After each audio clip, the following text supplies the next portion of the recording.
사건과 일화를 따라 걷는 중국 사산책 출발하겠습니다. 이번 편에서는 한무제 사후, 황제가 되기 직전에 폐위된 창의왕 사건의 내막과 그 의문점을 돌아보겠습니다. 이야기 시작하겠습니다. 무제가 죽은 후 전한이 멸망하기까지는 90년밖에 걸리지 않았습니다.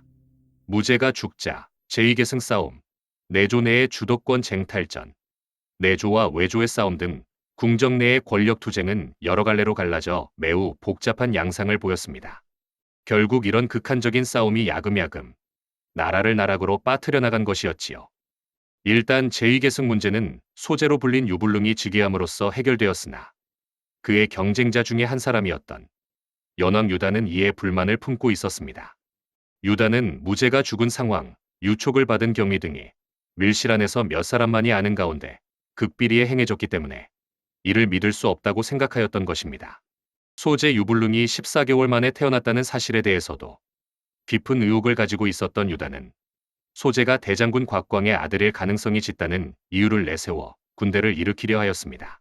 중산왕인 유승의 증손과 제왕의 손자 유택 등이 이 거사에 가담할 예정이었지요. 그러나 청주자사로 있던 준부리가 거사 음모를 알아차리고 유택을 체포하였습니다. 자사의 직책은 군수 등 지방관의 치적을 시찰 및 조사하여 황제에게 보고하는 관직이었기 때문입니다. 준부리는 유택이 황족이었음에도 조금도 주눅들지 않고 준엄하게 신문한 결과 연왕 유단이 이번 거사의 주모자라는 사실을 밝혀냈습니다. 결국 연왕 유단은 황제의 형이라는 이유로 죽음을 면했지만 유택 등은 황제의 명에 의해 주살됨으로써 연왕의 황권 쟁탈 기도는 실패로 끝나고 말았습니다. 청주자사인 준부리는 이 공로에 의해 경조윤에 발탁되었습니다. 이 사건은 기원전 86년의 일이었지요. 이로써 준부리의 명성은 조야에 널리 알려졌습니다. 준부리의 인격에 반한 대장군 곽광이 그의 딸을 주려고 하였으나 준부리가 한사코 거절했다고 합니다. 얼마 후 준부리는 건강상의 이유로 관직에서 사퇴하고 젊은 나이에 집에서 세상을 떠났으니 한나라로서는 매우 아까운 인재를 잃은 셈이었습니다. 내조 내부의 주도권 싸움도 만만치 않았습니다.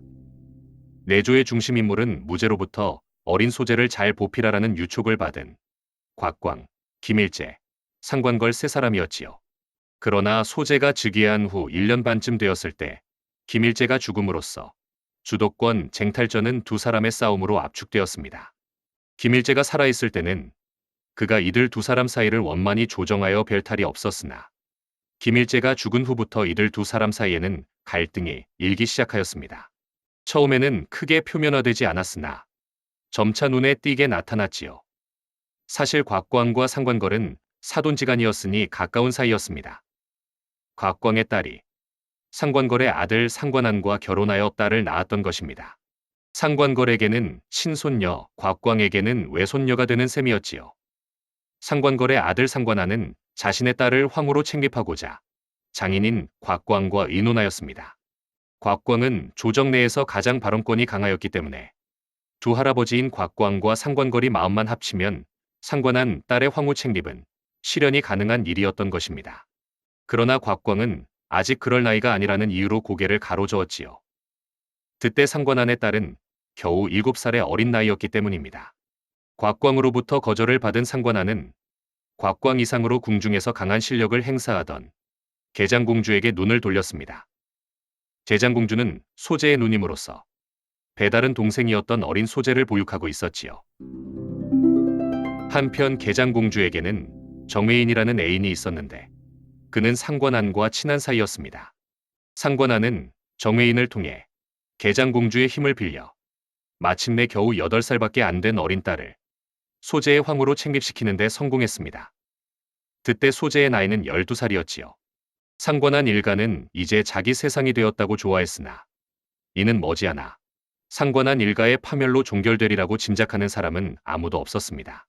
상관안의 딸을 황후로 책립하는데 도움을 주었다는 인연으로 계장공주와 상관안의 집안은 아주 가까워졌습니다. 한편 계장공주는 소재의 배다른 누님이었으나 연왕단의 친누이이기도 했습니다. 앞에서도 언급하였지만 연왕단은 반란을 주동했다가 실패한 바 있었지요. 그러나 그 후에도 연왕단은 제위에 대한 미련을 버리지 못하였고 계장공주 또한 그 일에 적극 협력하는 태도를 취하였습니다. 얼마 후 상관걸 부자가 계장공주의 애인 정회인을 여루에 봉해줄 것을 곽광에게 부탁하였습니다. 자신의 어린 딸을 황후로 챙깁하는데 도움을 준 보답이었지요. 그러나 곽광은 공이 없는 자를 후에 봉하지 말라는 고조의 유언이 있었음을 들어 그들의 제의를 일축해버렸습니다.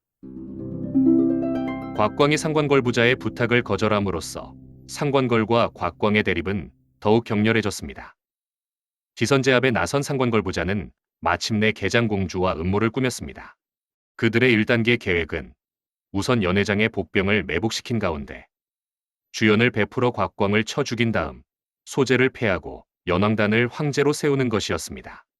2단계 계획은 상관안이 같은 방법으로 잔치를 베풀어 황제가 된 연왕단을 죽인 다음 자신이 황제가 된다는 것이었지요. 그러나 이 음모는 사전에 누설되어 상관안 일당은 일망타진되었습니다. 이 사건으로 상관안 일가는 곽광의 외손녀이자 황후인 어린 여자 한 사람만 목숨을 부지하고 나머지는 모두 주살되었습니다. 연왕단도 황제의 조서를 받아 비참한 자결을 하였고 그의 부인 등 연왕의 뒤를 이어 죽은 자가 20여 명에 달했다고 합니다. 이 사건과 관련하여 상관걸 부자에게 줄을 대려고 한 어사대부 상홍양도 주살되었지요. 상홍양은 외조의 대표자로서 내조의 대표인 곽광과 대립하고 있었습니다. 개인적으로는 말할 것도 없고 정책상으로도 대립하는 일이 많았지요. 이런 사정으로 상홍양은 곽광의 반대파인 상관걸 부자에게 접근했던 것입니다. 상관걸 일가를 숙청하고 외조의 중심인물인 상홍양을 제거한 곽광은 마침내 그가 바라던 한나라 국정의 전권을 손에 쥐게 되었습니다. 이것이 기원전 80년의 일이고 그가 죽은 기원전 68년까지 곽광은 명실공히 독재자로서 그 권력을 휘두르는 것이지요.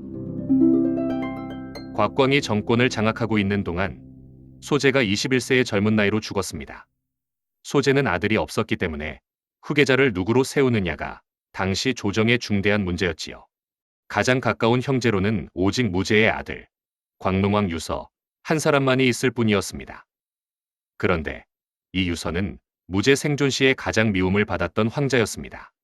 맨손으로 맹수를 때려잡을 수 있는 힘을 가진 장사였으나 성질이 거칠어 폭군이 될 가능성이 많은 인물이었지요.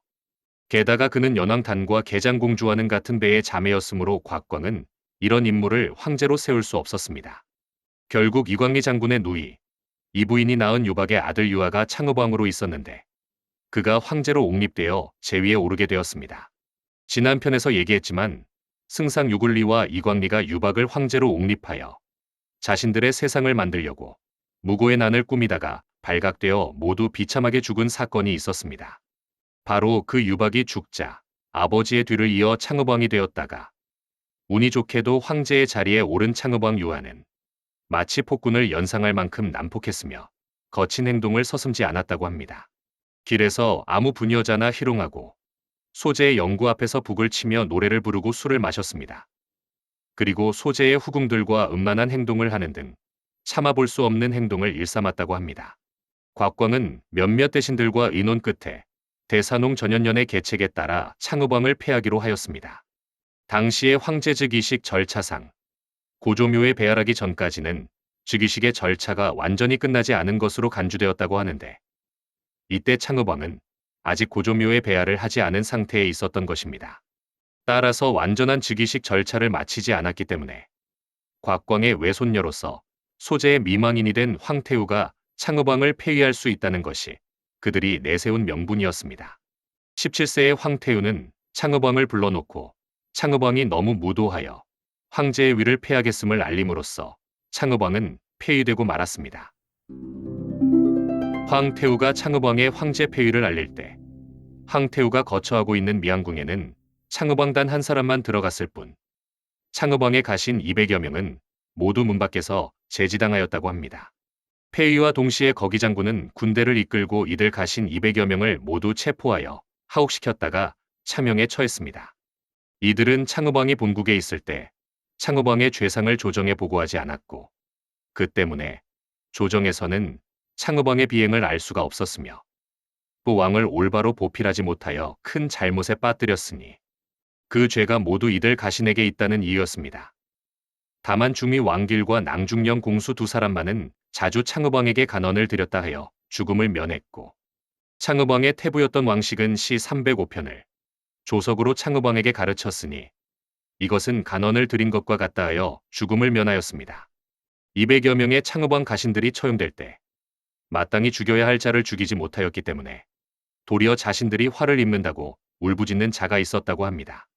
이것이 사실이라면 아마도 곽광 측에서 자신을 제거하려는 창읍왕 쪽의 친위 쿠데타 음모를 미리 탐지하였거나 밀고를 받고 선수를 쳤을 가능성도 배제할 수는 없다고 하겠습니다. 제위에 올라도 곽광이 있는 한 유아는 실권을 잡을 수가 없었습니다. 영실공이 한나라의 주인이 되려면 곽광을 죽여 없애야 한다는 것이 유아와 그 가신들의 생각이었을 것입니다. 그렇다면 창읍왕의 친위 쿠데타는 아마도 밀고자가 있어 사전에 누설되었던 것이 아닐까요? 그리고 창읍왕의 가신들이 마땅히 죽여야 할 자를 죽이지 못했다고 울부짖었다고 했는데 마땅히 죽여야 할 자란 밀고할 것으로 의심되는 자가 아니었을까요? 더구나 200여 명이 죽임을 당했는데도 세 사람만은 목숨을 구했으며 이들은 자주 간언을 드렸기 때문이라는 궁색한 이유를 대고 있는데 밀고자가 있었다면 목숨을 건진 이 세 사람이 아니었을까요? 그렇다면 잠시나마 황제의 자리에 오른 창읍왕 유아의 폭군을 연상할 만큼의 거친 행동과 창읍왕 시절의 방탕한 행동은 무고의 난에 연루되어 죽임을 당한 아버지 창읍왕 유박의 아들이었던 유아가 곽광의 경계를 누그러뜨리려는 연극이 아니었을까요? 하지만 사실이 그렇다고 해도 이 모든 사실을 과연 어떻게 증명할 것인가요? 이상으로 한무제 사후 황제가 되려다 폐위된 창읍왕 사건의 의문점을 돌아보았습니다. 마치겠습니다. 감사합니다.